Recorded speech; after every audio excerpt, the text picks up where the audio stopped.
Olá, turma! Tudo bem com vocês? Na nossa última aula, nós vimos como era a música na Grécia Antiga, os instrumentos, o primeiro registro de música escrita, que é o Epitáfio de Céiquilos, a função da música na sociedade, sua influência na personalidade das pessoas e o que filósofos como Aristóteles e Platão pensavam a respeito da música. Hoje, nosso assunto será a música na Roma Antiga. O público apreciava a música nos teatros, nos banquetes, nas arenas, durante os combates dos gladiadores e nas ruas. A música agregava um certo ar de solenidade aos rituais e cerimônias. E os músicos também acompanhavam as legiões de soldados romanos para a guerra. Os romanos não inovaram muito a música, mas durante seu império, novas tradições surgiram. Por exemplo, nesse período já existia música escrita, não como é a notação que usamos hoje, mas semelhante à que vimos na Grécia.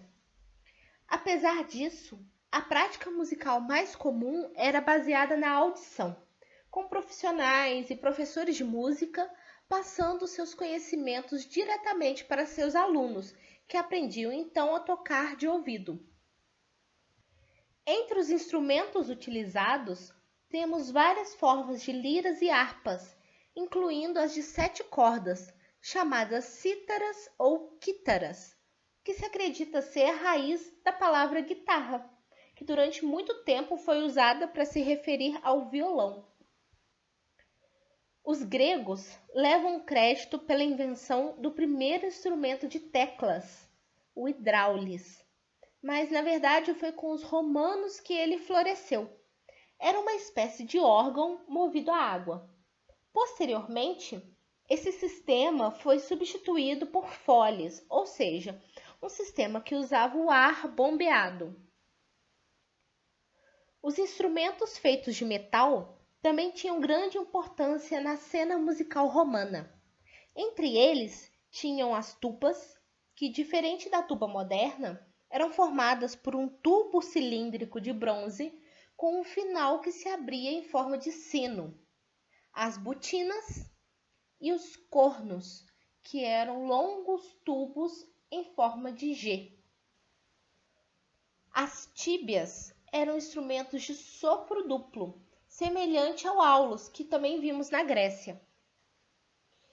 E os instrumentos de percussão, como os símbolos, os tamborins, os chocalhos e sinos, que, embora fossem muito importantes para a marcação do tempo, eram instrumentos que não tinham tanto prestígio.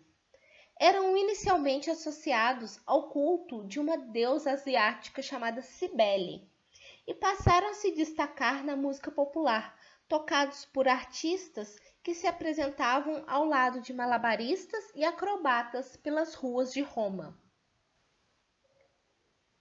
No exército romano, os músicos tinham um status e uma função bem definidas.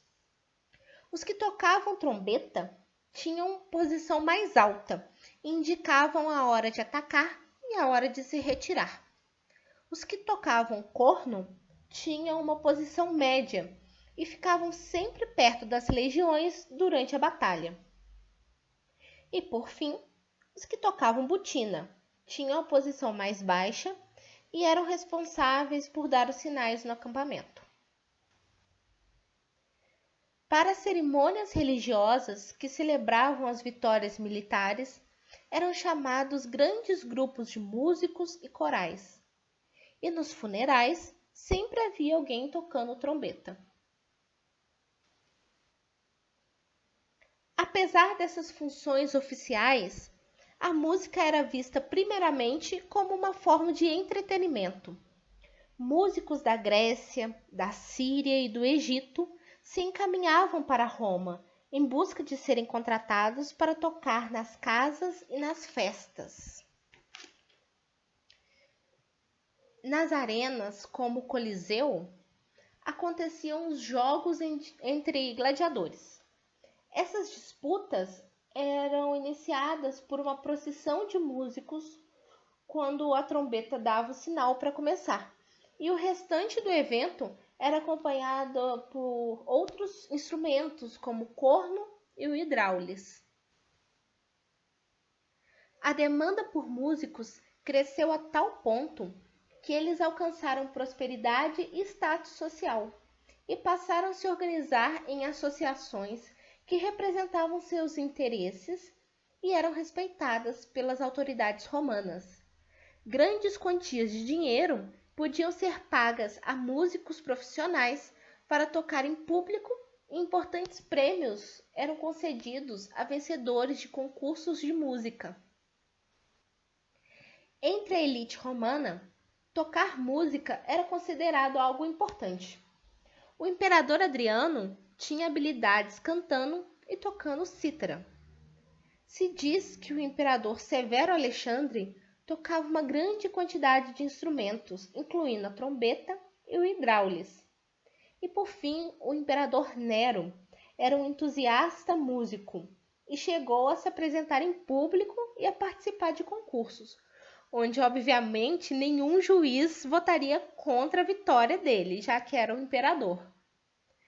Bom, depois de assistir ao nosso vídeo, eu peço que vocês retornem ao Google Sala de Aula, onde eu deixei uma atividade valendo nota. Qualquer dúvida, é só deixar por lá.